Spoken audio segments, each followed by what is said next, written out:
chercherai à pas trop m'attarder. À moins que tu aies une question de détail, et c'est le texte qui nous intéresse le plus. Donc, bon, le mot millénium, on l'a déjà vu, c'est ça. Qu'est-ce que ça veut dire, 1000 ans? Donc, c'est la période de 1000 ans durant laquelle le diable et les siens seront purgés une peine de 1000 ans sur terre. Et donc, 1000 ans, ça c'est clair, le diable va être enchaîné, c'est ça qui est utilisé comme mot ici. Donc, on a parlé déjà des post-millénaristes, ceux qui disent que, bon, on va les mettre tous ensemble, comme ça plus vite. Post-millénariste, que Jésus va arriver après les 1000 ans, donc il y avait l'idée qu'en christianisant le monde, encore les luthériens ils pensent comme ça, hein, c'est des post-millénaristes. Les millénaristes, ce sont les catholiques. Les catholiques disent que le millénaire c'est actuellement et que vraiment Jésus, c'est l'Église qui va sauver le monde en quelque sorte. Quand des catholiques, je sais pas. Les prémillénaristes et nous, ben, il y en a deux quand même, les dispensationnistes, que ce n'est pas nous, qui parlent de 7 ans avant le retour de Jésus et tout le monde part au ciel. Nous disons que Jésus revient et à ce moment-là commence les 1000 ans.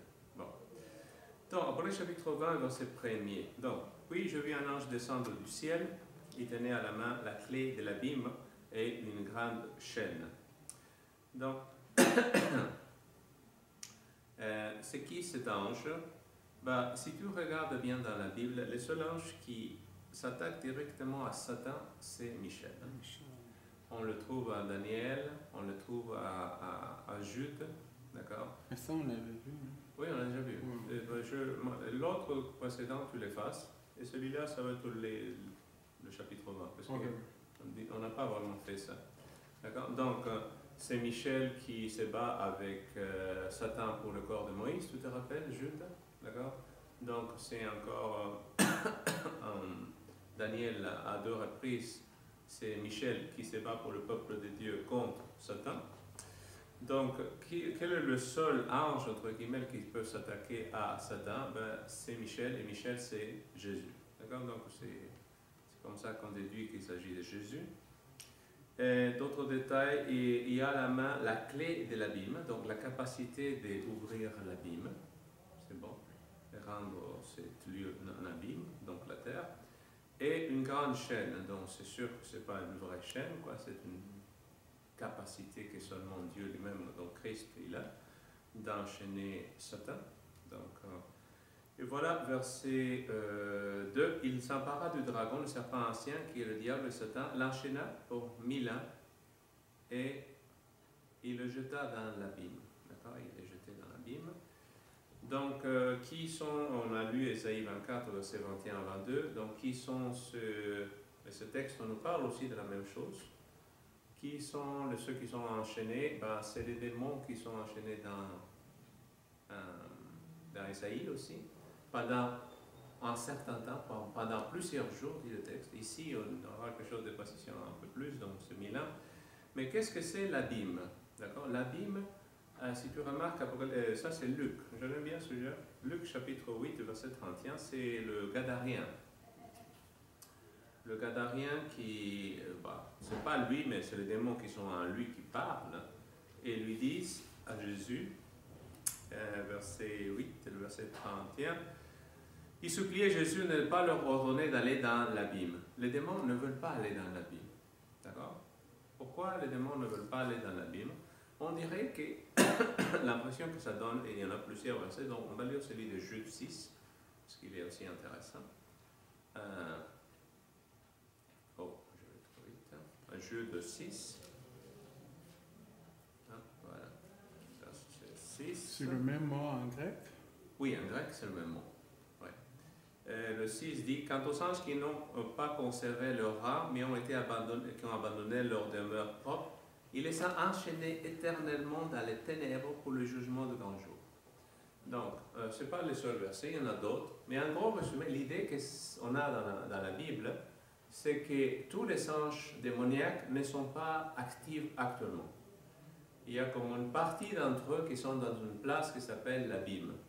D'accord? Pas place géographique nécessairement, dans un état où ils ne peuvent pas agir en quelque sorte. C'est Apocalypse chapitre 7 encore, les anges qui retiennent les vents. Donc ces vents-là, c'est les actions démoniaques qui vont agir à un certain moment.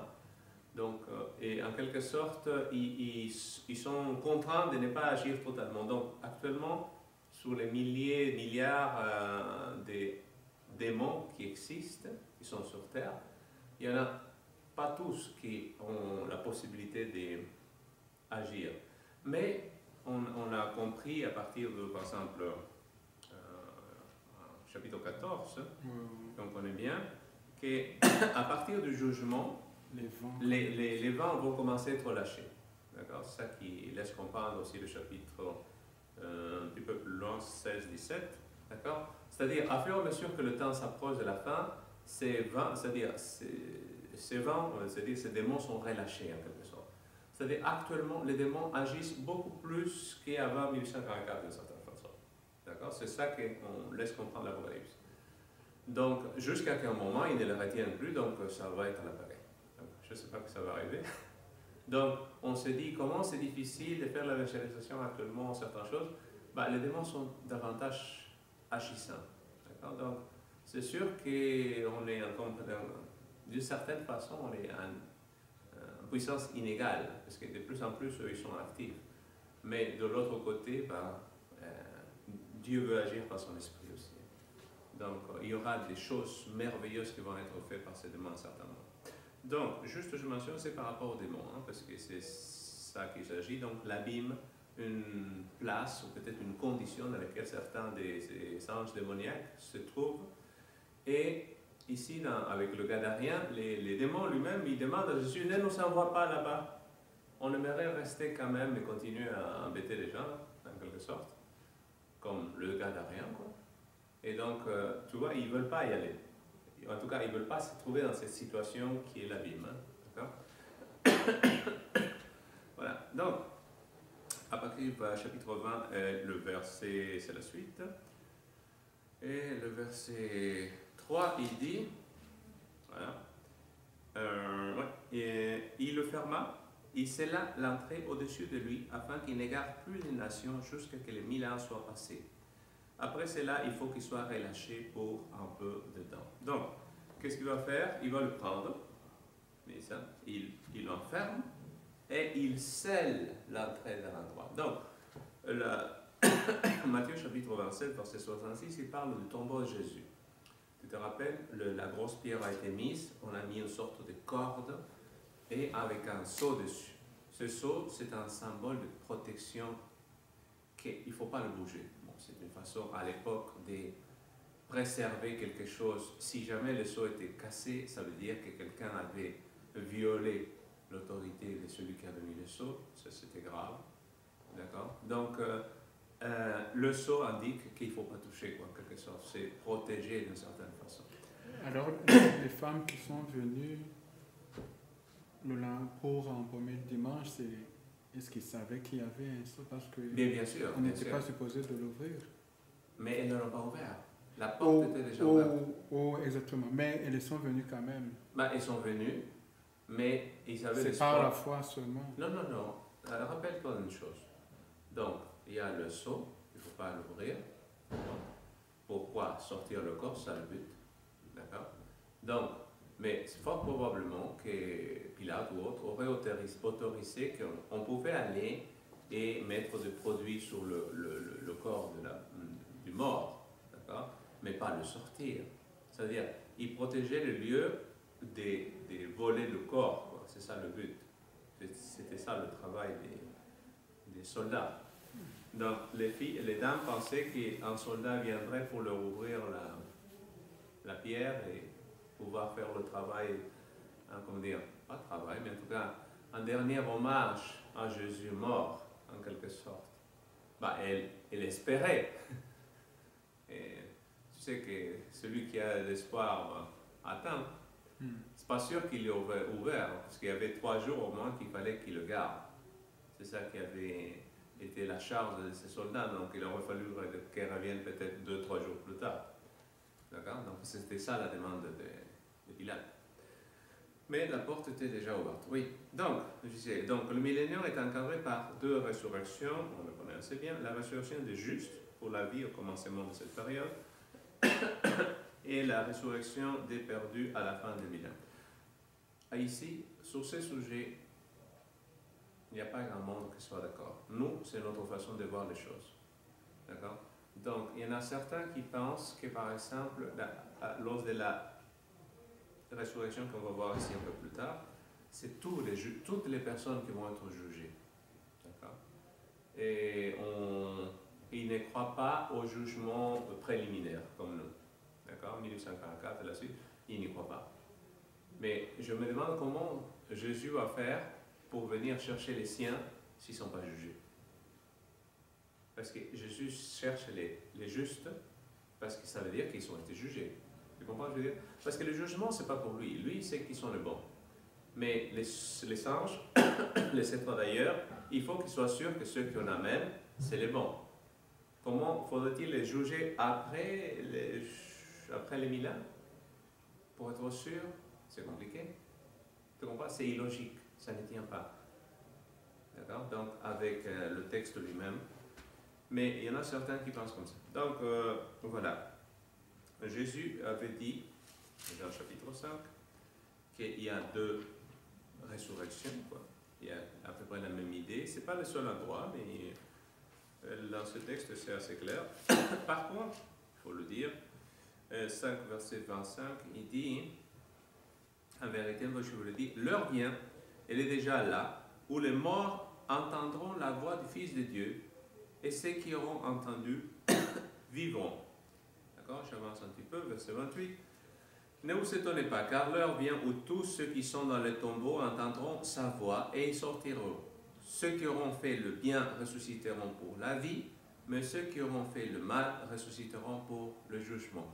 Dans ces versets, l'impression est que tous les deux ressuscitent au même moment. D'accord?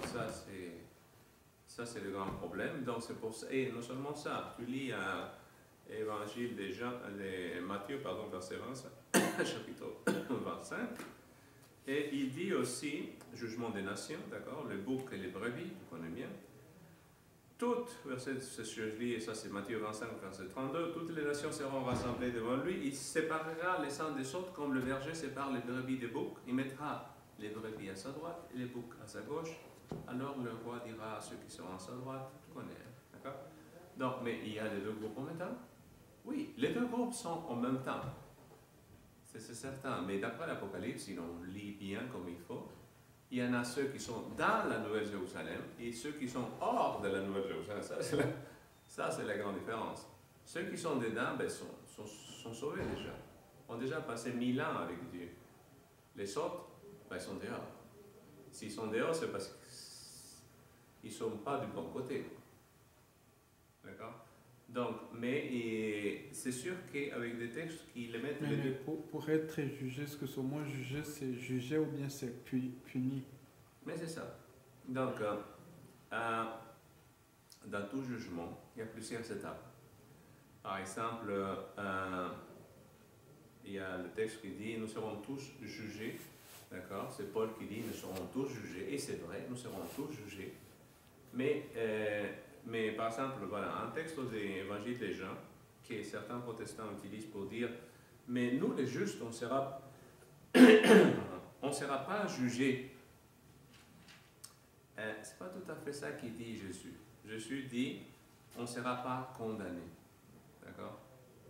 Celui qui croit en moi, il n'est pas condamné. C'est deux mots en grec différents? En grec, ce n'est pas le même mot. D'accord? Et plusieurs versions modernes traduisent condamné. Donc, dans ce cas-là, c'est très clair. Mais Louis II, il fait la petite erreur de traduire jugé, ce qui est un sens possible du mot, c'est vrai, mais c'est plus le mot condamné. D'accord? Donc, dans ce cas-là, il y a une nuance qu'il faut respecter quand un mot a plusieurs sens, et surtout un sens plus précis par rapport au contexte, il vaut mieux le respecter. Mais, bon, c'est question de choix de traduction, mais je préfère celle de plusieurs versions modernes et pas celle de Louis II dans ces textes-là, presque. D'accord? C'est juste un choix de traduction. Bon, j'avance. Donc, la résurrection des justes, c'est la première résurrection débutant après le 1000 ans. Non, avant les 1000 ans, pardon. Et la résurrection des méchants, ben, c'est à la fin des 1000 ans. C'est ça qu'on dit, nous tous. Attentif, je parle, et il y en a certains qui pensent comme nous. Donc, 1000 ans, fin du monde, jusqu'à... Donc, qu'est-ce qui va se passer avant la fin du monde, donc, c'est de ça quoi on parle. Donc, Matthieu 24, tu le connais. Matthieu 24. Dans les conditions avant son retour, il y aura une grande persécution. Donc, Matthieu 24, verset 21. 21. Ouais, d'accord. Car alors la détresse sera si grande qu'il n'y en a pas eu de pareil depuis le commencement du monde jusqu'à présent et qu'il n'y en aura jamais plus. Et si ces jours n'étaient pas abrégés, personne ne serait sauvé. Mais à cause de ceux qui ont été choisis, ces jours seront abrégés. D'accord, ça veut dire qu'il y a des gens qui sont choisis. Et pour eux, ces jours qui devraient être plus longs, on va les raccourcir. D'accord? Donc ça ne va pas durer longtemps, d'après ce que je comprends. D'accord? Donc qu'est-ce qui se passe? C'est le retour de Jésus. À ce moment-là, les justes sont sauvés. Sauver un costume. Ouais, c'est... Si on cite, ça c'est américain années 60. Hein? Exactement. D'accord? Parce qu'aujourd'hui, on ne s'habille pas comme ça, déjà. Deuxièmement, le texte, si je comprends bien, on va être tous habillés de blanc. D'accord? Donc, mais bon, qu'est-ce que tu veux? C'est le dessinateur, on respecte. J'en ai une autre image qu'il faudrait que je les scanne, qui est plus correspondante, mais bon, qu'est-ce que tu veux? Et je me remarque que tout le monde est en costume parmi les adventistes, en tout cas parmi les sauvés là.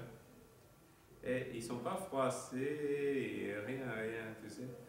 Tous, ils sont en bon état. On dirait qu'ils ne se cachaient pas. C'est ça.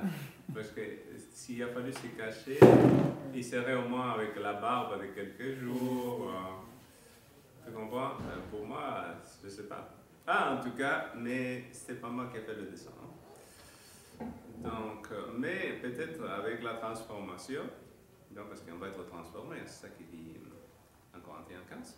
Donc, mais en tout cas, Thessaloniciens, bon, tu le connais bien là. Pour son signal donné au voix de l'archange, à la trompette de Dieu. Chapitre 4. Voilà. Non, je suis parti trop long. Excuse. Voilà, ici. Ceux qui sont morts en Christ ressusciteront premièrement, ensuite nous qui serons encore en vie, nous serons tous enlevés ensemble avec eux sur les nuées à la rencontre du Seigneur dans les airs, et ainsi nous serons toujours avec le Seigneur. Voilà, donc Daniel dit la même chose, on le connaît. Hébreux 11, ça je l'aime bien celui-là parce qu'il dit tous ceux qui sont morts, donc a mentionné Abraham, Isaac, Samson, Maison, tous les justes, ils ne partageront pas la gloire sans nous. C'est-à-dire on sera tous ensemble à ce moment-là. D'accord? Donc c'est en gros, donc tout ce qu'ils disent qu'ils sont au ciel, ça va à l'encontre de ce qui est Hébreux dit. Hein? Jean 14, je vous préparerai une maison et je reviendrai vous chercher, vous serez avec moi. Bon. En Corinthiens 4, verset 5, on peut dire comme celui-là. Donc, voilà, 4. Verset 5, il dit 5. Oui. C'est pourquoi ne portez aucun jugement avant le moment fixé, avant le retour du Seigneur, car il mettra en lumière ce qui est caché dans les ténèbres. Il dévoilera les intentions de cœur.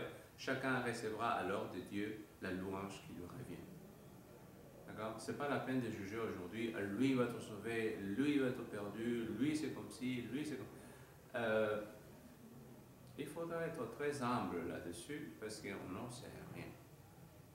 On n'est pas Dieu. Ce n'est pas notre tâche de dire lui il va à ce bord-là, lui de l'autre côté.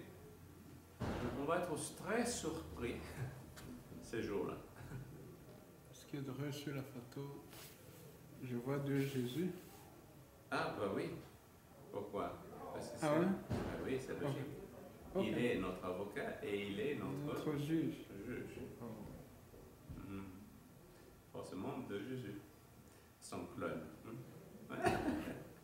Donc, en Corinthiens chapitre 6, on continue avec Corinthiens, il dit, versets 2 et 3, ne savez-vous pas que les saints jugeront le monde, c'est-à-dire nous les justes, on va juger le monde. Ce n'est pas que le monde doit être jugé et vous êtes incapables de rendre le jugement de faible importance.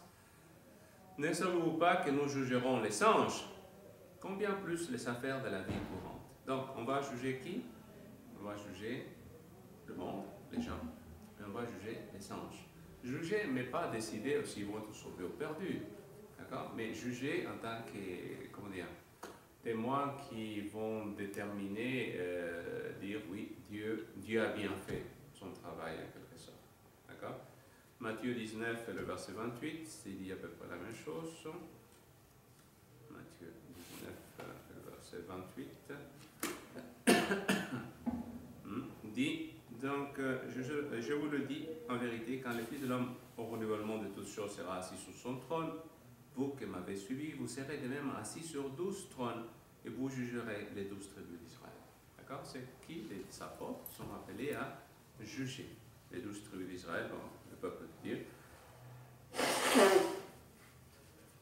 Voilà, donc, bon, ça c'est un petit exemple. Donc, lorsqu'on a lapidé Étienne, donc il y avait un certain Saul de Tarse qui avait gardé les habits de ceux qui étaient en train de lapider Étienne. Et qu'est-ce qui se passe? Je me dis, Étienne s'est réveillé, en tout cas parmi les justes, il voit Saul, il se dit, mais on s'est trompé ici, là. Une erreur. Ces gars-là, et c'est vrai, il n'a pas jeté une seule pierre, hein, mais n'empêche, il en a pourvu de pierres aux gens pour qu'ils les jettent. Donc, pourquoi il est là, quoi? Qu'est-ce qu'il... Est-ce que c'est ce que ça dit? Je pensais qu'il Non, avait il gardait le manteau. pour pouvoir jeter une pierre, il était très habillé, quand les gens se mettaient à l'aise, un peu comme quand on se bat, les gens enlèvent sa veste. Donc, pour pouvoir jeter une pierre avec force, donc on lui donnait les affaires, lui il prenait et il partageait les mêmes sentiments qu'eux, hein, c'est-à-dire donc, Apocalypse chapitre 16, verset 7, il nous parle d'un livre qui va être ouvert ici, on l'a déjà vu, c'est le livre de vie, chapitre 16, le verset 7, il dit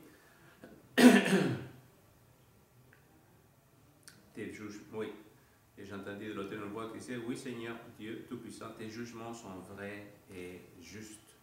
D'accord? C'est ça qu'on va faire, nous, à cette occasion-là, on va dire, Seigneur, ce que tu as fait, ce que tu as dit, c'est juste. Alors, qu'est-ce qui arrive avec les perdus lors du retour de Jésus? C'est assez simple. C'est pas ça qui parle. Beaucoup de gens ne pensent pas ça. Hein. Et surtout des protestants n'y croient pas que tous les méchants vont être détruits. Seulement les armées des méchants, disent certains. J'ai lu un commentaire il y a quelques temps d'un protestant.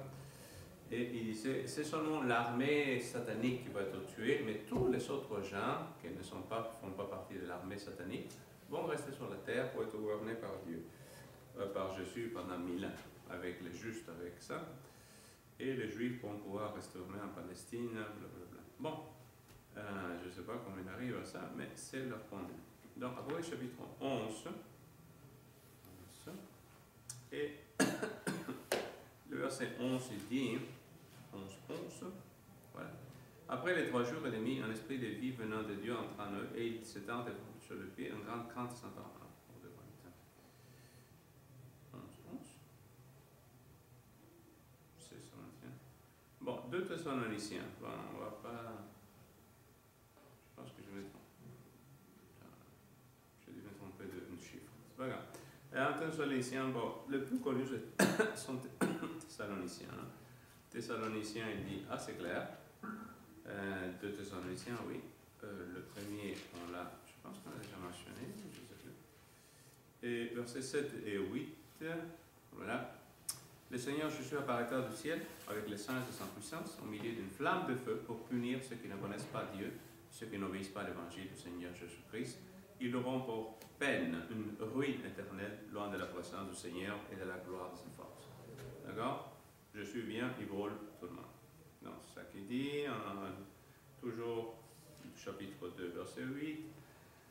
Voilà. Alors apparaîtra l'impie que le Seigneur Jésus détruira par le souffle de sa bouche et qu'il anéantira par l'éclat de son retour. D'accord? Par l'éclat, tu vois.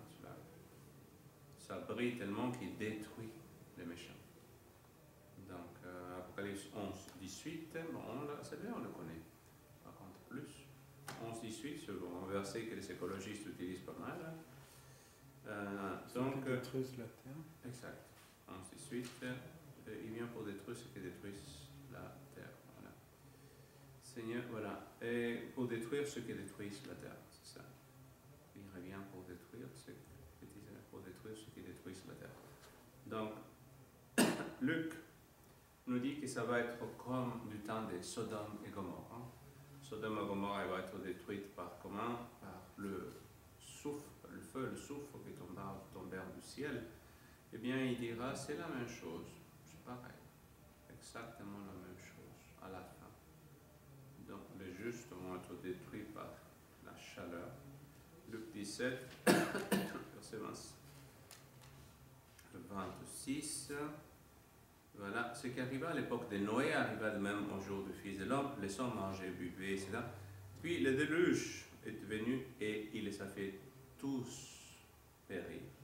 Ce sera comme à l'époque de Lot, les hommes mangeaient, buvaient, achetaient, vendaient, plantaient, construisaient, mais le jour où Lot est sorti de Sodome, une pluie de feu et de soufre est tombée du ciel et il les a tous fait mourir. Tu vois, le mot tous à chaque fois, insistance là-dessus. Il en ira de même le jour où le Fils de l'homme apparaîtra. Quand Jésus revient, il n'est pas en train de dire non, bah, c'est juste cela, les autres je me les garde pour autre chose. Hein, c'est tous. C'est comme le déluge. Hein, le déluge, il n'y a personne d'autre que ceux qui étaient dans l'arche qui ont été sauvés. Beaucoup de textes, Ésaïe et d'autres, on va le voir un petit peu parce qu'ils sont intéressants, qui parlent du millénium, mais côté Ancien Testament. Hein. Ce sont des références à millénium mais dans l'Ancien Testament, donc Ésaïe 26, versets 19 et 20. 26, 19 et 20, il dit que tes morts reviennent à la vie, que mes cadavres se relèvent. Réveillez-vous et exprimez votre joie, vous qui êtes couchés dans la poussière. Oui, la rosée est une rosée vivifiante et la terre redonnera les jours aux défunts. Les défunts vont ressusciter donc Jérémie, un petit peu plus loin. Jérémie 25. Hop, voilà. 25 et le verset 31, il dit c'est pour pas jusqu'aux extrémités de la terre, parce que l'Éternel est en conflit avec les nations, il poursuit la créature en justice, il livre le méchant à l'épée, déclare l'Éternel. Voici ce que l'Éternel, le Maître de l'univers, les malheurs se propagent de nation en nation, une grande tempête s'élève depuis l'extrémité de la terre. Ces jours-là, ceux qui l'Éternel aura tués seront étendus d'un bout à l'autre de la terre. Ils ne seront ni pleurés, ni ramassés, ni enterrés. Ils seront pareils à des fumiers sur la terre. C'est ce qu'on a vu au chapitre 19, hein, les oiseaux qui viennent se nourrir de tous ces cadavres qui sont restés sur la surface de la terre. Sophonie encore, même affaire. Donc,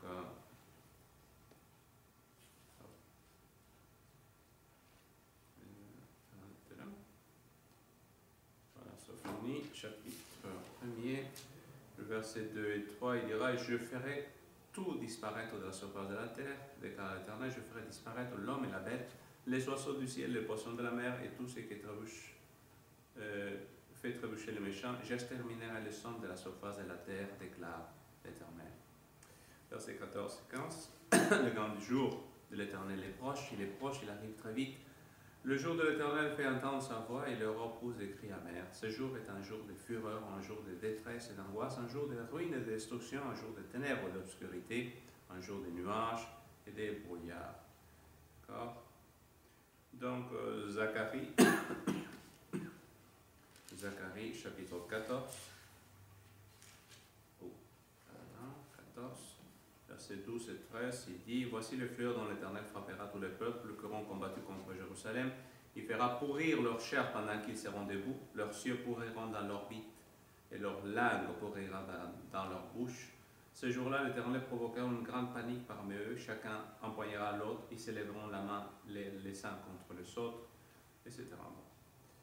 Voilà. Donc, non, je me dis, si un seul ange a fait fuir toute une cohorte de soldats qui étaient... C'était pas juste 3-4 qui comme ici dans le petit dessin là, mais c'était près d'une cinquantaine de soldats qui étaient là, postés. Et ils les avaient tous fuir. Donc un seul ange suffit pour ça. Imagine-toi des milliards d'anges qui arrivent. Ça doit être quelque chose. Donc, qu'arriva-t-il aux perdus qui sont dans leur tombeau? Apocalypse 20, verset 5, il dit clairement, tous les autres ne revinrent pas à la vie jusqu'à la fin des 1000 ans. Ils ne bougent pas. Ces deux versets, je les aime bien, parce qu'ils disent clairement, bon, en tout cas à mon avis, et l'avis de certains, que pendant ces temps-là, pendant les 1000 ans, la terre sera dans le froid total et complet. Donc, Ésaïe 13, versets 9 et 10, 13, 9 et 10, voilà.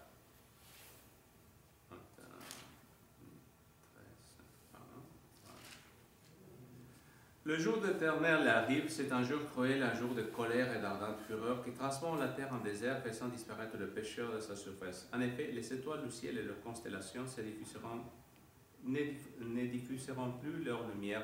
Le soleil s'obscurcira de son lever et la lune ne fera plus briller sa lumière. D'accord? Le jour de l'Éternel, le jour de son retour, tout s'éteint. On ne voit plus rien. Donc, Jérémie 4, verset 23. C'est à peu près la même chose. Jérémie 4, verset 23 à 26. 4, 23. Je regarde la terre et je constate que c'est le chaos et le vide. Je regarde le ciel et je constate que sa lumière a disparu. Je regarde les montagnes et je constate qu'elles tremblent, que toutes les collines sont secouées. Je regarde et je constate qu'il n'y a plus d'hommes, que tous les oiseaux se sont enfuis. Je regarde et je constate que la région fertile n'est plus qu'un désert. Toutes ces villes ont été démolies devant l'Éternel, devant son ardente colère, etc. Donc c'est le chaos. Il n'y a plus de, je viens de le dire, il n'y a plus de lumière, il n'y a plus rien. Donc voilà. Par contre, Apocalypse chapitre 20, verset 6, nous parle de quelque chose d'autre. Tandis qu'ici, la terre, c'est froid, il n'y a plus rien. Il y a des gens, donc voilà, qu'il appelle chapitre 20, et le verset 6, il dit, heureux et saints ceux qui ont part à la première résurrection, la seconde mort n'a pas de pouvoir sur eux, mais ils seront prêtres de Dieu et du Christ. Ils régneront avec lui pendant 1000 ans. Juste une chose, je pense qu'on va passer un peu vite, dans le verset 4, ainsi, je vis des trônes, et ceux qui se sont assis reçurent le pouvoir de juger. Il y a un jugement, donc on avait dit. Je vis aussi les âmes de ceux qui avaient été décapités à cause du témoignage de Jésus et à cause de la parole de Dieu, et tous ceux qui n'avaient pas adoré la bête, ni son image, et qui n'avaient pas reçu la marque sur le front ni sur la main, ils revinrent à la vie et régnèrent avec Christ pendant 1000 ans. D'accord? Donc, si on suit littéralement le texte, parce que c'est ça qu'ils font certains commentateurs, ils disent les décapités et ceux qui n'avaient pas adoré la bête. Si c'est seulement ces gens-là qui sont ressuscités, il n'y a vraiment pas grand monde. Hein. Dans la Bible, je cherchais bien dans ma concordance, la seule personne qui est décapitée d'après la Bible, c'est Jean-Baptiste.